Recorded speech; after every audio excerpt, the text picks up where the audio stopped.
আসসালামু আলাইকুম।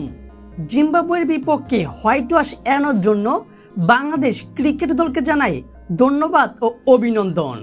আজকের ম্যাচে ব্যাটসম্যানরা যেভাবে ব্যাটিং করেছে, আমরা 20 কোটি ভক্তরা তো এমনই ক্রিকেট খেলা দেখতে চাই। ওপেনিংয়ে 151 রানের পার্টনারশিপ, পুরো ম্যাচে 22টা বাউন্ডারি, যার মধ্যে 5টা বিশাল ছক্কা এবং দেখার মতো 17টা 4 ম্যাচে বাংলাদেশের ব্যাটসম্যানরা। শেষ পর্যন্ত বাংলাদেশ এই ম্যাচটা 7 উইকেটে জিতেছে এবং কি 3 ম্যাচের ওয়ানডে সিরিজের মধ্যে আগেই তো সিরিজটা হেরেছে, তবে এইবার হোয়াইট ওয়াশটা থেকে মুক্ত পেয়েছে কিংবা রক্ষা পেয়েছে বাংলাদেশ ক্রিকেট দল। দর্শক, আজকের ম্যাচটা হয়তো বাংলাদেশ দুর্দান্তভাবে কিংবা রাজকীয়ভাবে ম্যাচটা 7 উইকেটের ব্যবধানে জিতে নিয়েছে, তবে এখনও আমার একটা অভিযোগ রয়েছে, বাংলাদেশ কিন্তু এই ম্যাচটা হেরেও যেতে পারত যদি শেষ মুহূর্তে গিয়ে 1 উইকেটের জায়গায় বাংলাদেশের 7 উইকেট থাকতো। তার কারণটা হলো শেষ মুহূর্তে যেখানে বাংলাদেশের জয়ের জন্য প্রয়োজন ছিল 3 রান, হাতে ছিল 9টা উইকেট, সেখানে বাংলাদেশের ব্যাটসম্যানরা সেই 3 রান সংগ্রহ করতে প্রায় 3 ওভার 3টা বল খরচ করেছে এবং হারিয়েছে 2টা উইকেট।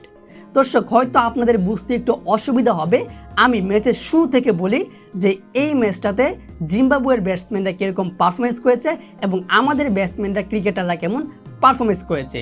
প্রথমে আসি প্রথম ওয়ানডে ম্যাচে, যেখানে বাংলাদেশ মাত্র 142 রান টার্গেটটা চেস করতে নেমে ম্যাচটা হেরেছিল 25 রানের ব্যবধানে এবং দ্বিতীয় ওয়ানডেতে বাংলাদেশ হেরেছে 13 রানের ব্যবধানে, সিরিজটা বাংলাদেশ সেখানে হেরে গিয়েছিল। এবার তৃতীয় ওয়ানডে ম্যাচে বাংলাদেশে লক্ষ্য একটাই, কীভাবে জিম্বাবুয়ের মাটিতে জিম্বাবুয়ের বিপক্ষে হোয়াইট ওয়াশটা এড়ানো যায়। সেখানে বাংলাদেশ প্রথমেই টসে জিতেছিল এবং বাংলাদেশে বোলিং করার সিদ্ধান্ত নিয়েছে, দুর্দান্ত সিদ্ধান্ত। যেখানে জিম্বাবুয়ের ব্যাটসম্যানরা ব্যাটিং করতে নেমে তাদের ব্যাটসম্যান ওয়েসলি মাদেবের করেছে 74 বলে 75 রান এবং ব্রেন্ড অ্যাবাস করেছে 43 বলে 50 রান। শেষ পর্যন্ত বাংলাদেশের বোলারদের তোপের মুখে পড়ে জিম্বাবুয়ের ব্যাটাররা 199 রানে অল আউট হয়েছে 48 ওভার 1 বলে। যেখানে তাসকিন আহমেদ পেয়েছে 2টি উইকেট, শরীফুল ইসলাম পেয়েছে 4টি উইকেট, সাইফুদ্দিন পেয়েছে 1টি উইকেট, তানভীর ইসলাম পেয়েছে 2টি উইকেট। এখন বাংলাদেশের লক্ষ্য হয়ে দাঁড়িয়েছে 200 রান 300 বলের মধ্যে, মানে 50 ওভারে। সেই 300 রান তো বাংলাদেশ খুব সহজে চেস করে ফেলবে, সেটা আমরা ভেবেছি এবং কি সেটাই আমাদের ওপেনিংয়ে নেমেছিল তানজিদ হাসান তামিম, সৌম্য সরকার।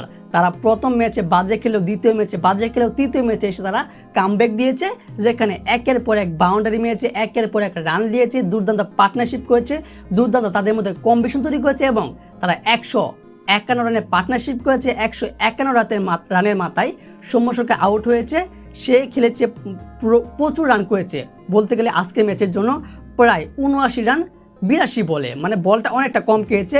তবে তানজিদ হাসান তামিম, যার প্রতি আমরা সেঞ্চুরি আশা করেছিলাম, সে কিন্তু আজকে সেঞ্চুরি করতে পারেনি, 101 বলে 94 রানে আউট হয়েছে।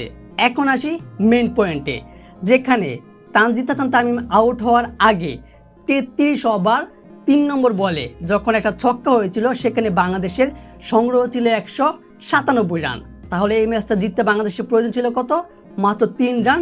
এই 33 ওভার 3 বল থেকে বাংলাদেশ ম্যাচটা জিতেছে সেই 37 ওভারের মাথায় এবং কি হারিয়েছে 2টা উইকেট আর ডট খেয়েছে প্রায় 21টা বল।